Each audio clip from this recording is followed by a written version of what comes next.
Hello ji, welcome to this video. तो जैसा कि आपको पता है कि हम लोग यूएन डिस्कस कर रहे थे और यूएन में ही डिस्कस करते करते हम लोग धीरे धीरे सारे ऑर्गन्स को डिस्कस करेंगे, आर्टिकल्स याद करेंगे। ठीक। तो आर्टिकल्स याद करने में सबसे पहले हम लोगों के पास आएगा पहला चैप्टर, जो कि है जनरल असेंबली का चैप्टर। कल हम लोगों ने चैप्टर डिस्कस कर लिए थे, राइट। प्रिंसिपल ऑर्गन्स डिस्कस कर लिए थे, सारी बातें हो गई थी। अब चैप्टर नंबर 4 यानी कि जनरल असेंबली हम लोग के पास सबसे पहले आता है। यूनाइटेड नेशंस का जनरल असेंबली फॉर्मेशन कब हुआ था यूनाइटेड नेशंस का? 1945 में। हेडक्वार्टर कहाँ है इसका? न्यूयॉर्क सिटी में है। मेंबर्स 193 स्टेट्स हैं। ये सब हम लोग बात कर चुके थे, ठीक है। करंट मेंबर्स हैं यहाँ पे। अब बात करते हैं जनरल असेंबली के प्रेसिडेंट का टर्म कितना होता है। ये जो पॉइंट्स यहाँ पे लिखे हैं या जिनको मैं हाईलाइट करूंगा स्पेसिफिकली, उन सारे पॉइंट्स को आपको ये समझ लेना है कि ये बिल्कुल पक्का मुझे याद करने दो। क्या हो गया कि जनरल असेंबली के प्रेसिडेंट का टर्म कितने साल का है? 1 साल का। याद करने वाली बात है।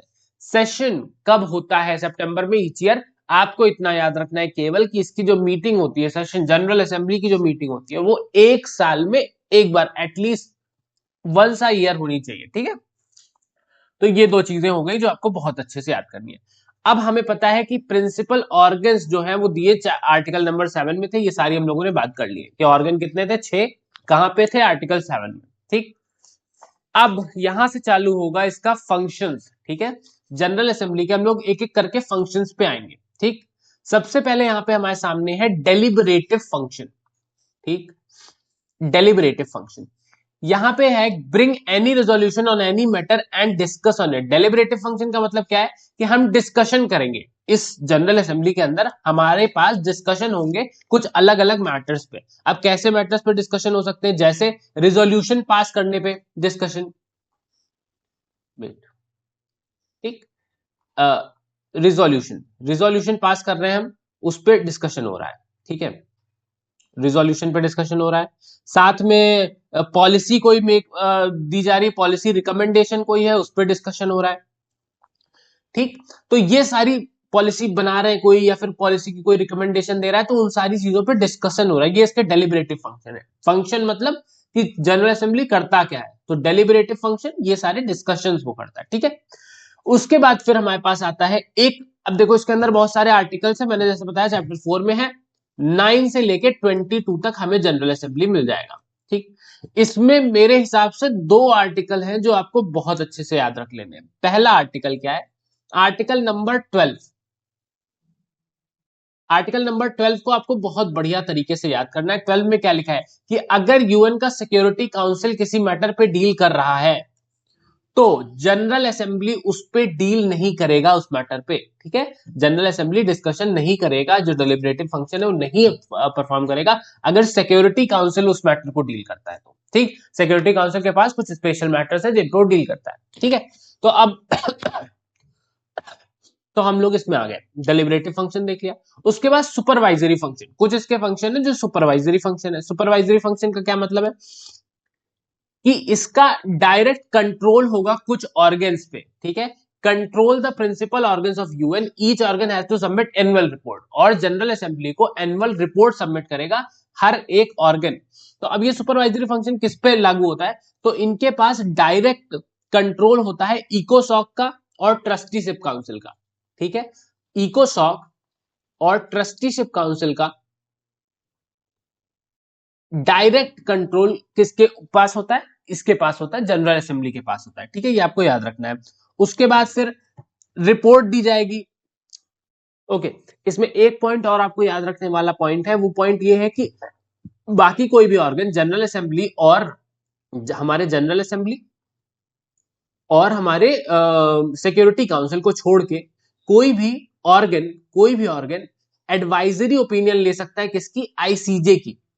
एडवाइजरी ओपिनियन ले लेगा हमारे आईसीजे की, एडवाइजरी ओपिनियन लेगा आईसीजे की, ठीक है, इंटरनेशनल कोर्ट ऑफ जस्टिस की। ये आर्टिकल नंबर 96 क्लॉज 2 बोलता है, ये आपको याद रखना है। मैंने कल इंपॉर्टेंट जो भी आर्टिकल्स हैं वो लिखवाए भी हुए कौन कौन से, तो उन्हीं में से ये एक है, ठीक है। आर्टिकल 96 क्लॉज 2 बोलता है हमें कि जनरल असेंबली ऑथराइज कर सकती है बाकी किसी भी ऑर्गन को कि वो आईसीजे की एडवाइस ले ले जब उसको लेनी हो, ठीक। फाइनेंशियल फंक्शन क्या है? फाइनेंशियल फंक्शन ये बजट डिसाइड करना, सारे प्रिंसिपल ऑर्गन्स का बजट कौन डिसाइड करेगा? हमारा जनरल असेंबली करेगा। ठीक है, तो ये हो गया इसका फाइनेंशियल फंक्शन। ओके, बजट्स को पास करना। अब ये बजट्स को पास करना हमारे आर्टिकल नंबर 17 में है। ठीक है, आर्टिकल नंबर 17 आपको याद रखना है यहाँ पे। उसके बाद फिर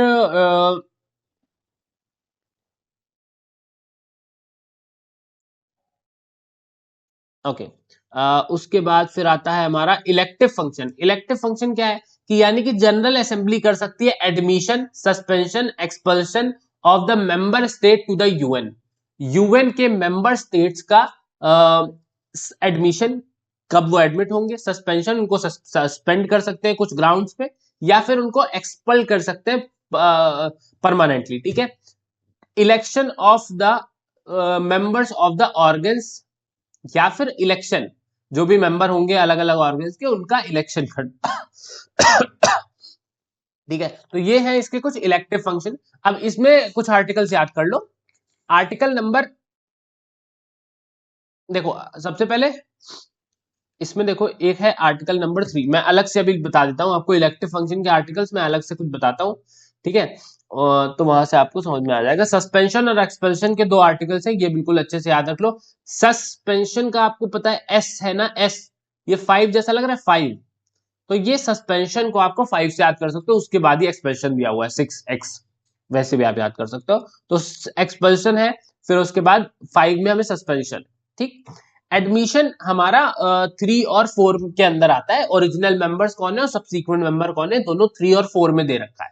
ठीक है, एडमिशन में 3 में हमें दे रखा है ओरिजिनल मेंबर कौन थे, और एडमिशन हो गया जो सब्सीक्वेंट बन गए वो हो गए हमारे चौथे में, फोर्थ में, ओरिजिनल मेंबर, सब्सीक्वेंट मेंबर। ठीक है, और फिर सस्पेंशन 5 में, 6 में expulsion of the member of the states, और election of the members of the organs. ये आपको समझ में आ गया।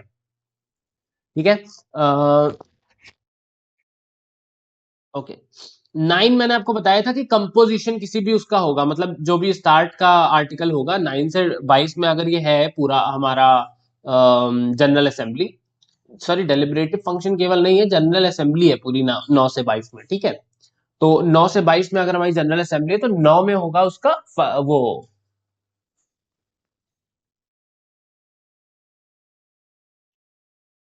9 में होगा उसका एस्टैब्लिशमेंट। ठीक है, तो यहाँ पे मैं लिख देता हूँ इसको 9 to 22, है ना। अब उसके बाद फिर कॉन्स्टिट्यूएंट फंक्शन, इसके कॉन्स्टिट्यूएंट फंक्शन क्या है, यानी कि यूएन चार्टर में अमेंडमेंट भी जनरल असेंबली में पास होके ही होगा। ठीक है, उसके बाद फिर आपके लिए बहुत इंपॉर्टेंट चीज है कि establishment of subsidiary organs by GA under article 22 UN charter. बहुत इंपॉर्टेंट आर्टिकल, मैंने आपको कल भी लिखवाया था, अभी भी आप याद कर लो, बहुत बार पूछा जाता है कि कहां पे सब्सिडरी ऑर्गन, मतलब अभी तो इतने ऑर्गन आपने देख लिए, मेन ऑर्गन है और भी ऑर्गन है, वो सब्सिडरी ऑर्गन कहां स्टैब्लिश होते हैं, आर्टिकल नंबर 22 में। याद करना है बहुत अच्छे से इसको। ठीक है, अच्छा, uniting for peace resolution 1950, expanding the role of GA for emergency session.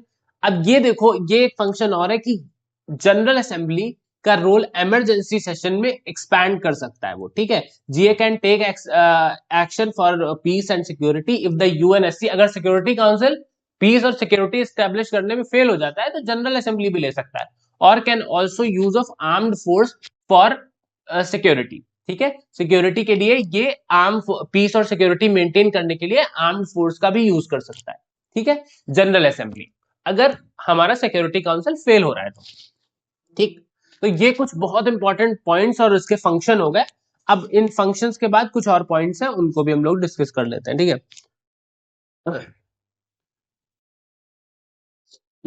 ठीक है। अच्छा, इलेक्टिव फंक्शन में एक और चीज याद कर लो कि इलेक्टिव फंक्शन में सारे जो मेंबर्स होते हैं इकोसॉक के, वो जनरल असेंबली इलेक्ट करती है। ठीक है, सारे इकोसॉक के मेंबर को जनरल असेंबली इलेक्ट करती है। मैं यहां पे आपको बताता हूँ, रुको। ठीक है, जनरल असेंबली क्या कर रही है, इलेक्ट कर रही है इकोसॉक के सारे मेंबर, इकोसॉक के मेंबर को इलेक्ट कर रही है। ठीक है, 54 मेंबर, 54 यहां पे मेंबर है इकोसॉक के, तो इन 54 मेंबर्स को कौन इलेक्ट कर रहा है, जनरल असेंबली इलेक्ट कर रही है। ठीक, अब यहां पे कोई भी सिक्योरिटी काउंसिल का रोल नहीं होता है, लेकिन जब हम लोग आईसीजे के जजेस की बात करते हैं, जजेस ऑफ आईसीजे, जजेस ऑफ आईसीजे, तो उसमें जनरल असेंबली और सिक्योरिटी काउंसिल दोनों का ही रोल होता है।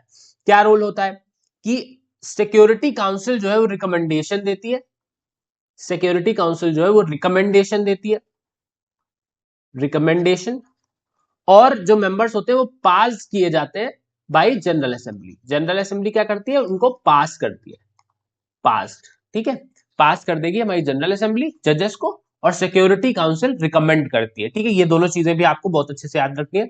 बाकी ठीक है, और कोई इतनी इंपॉर्टेंट चीज नहीं। एक और चीज है कि अपॉइंटमेंट, जो जनरल असेंबली का सेक्रेटरी है उसका अपॉइंटमेंट कौन करता है, मतलब किस आर्टिकल में होता है, तो उसका आर्टिकल है हमारा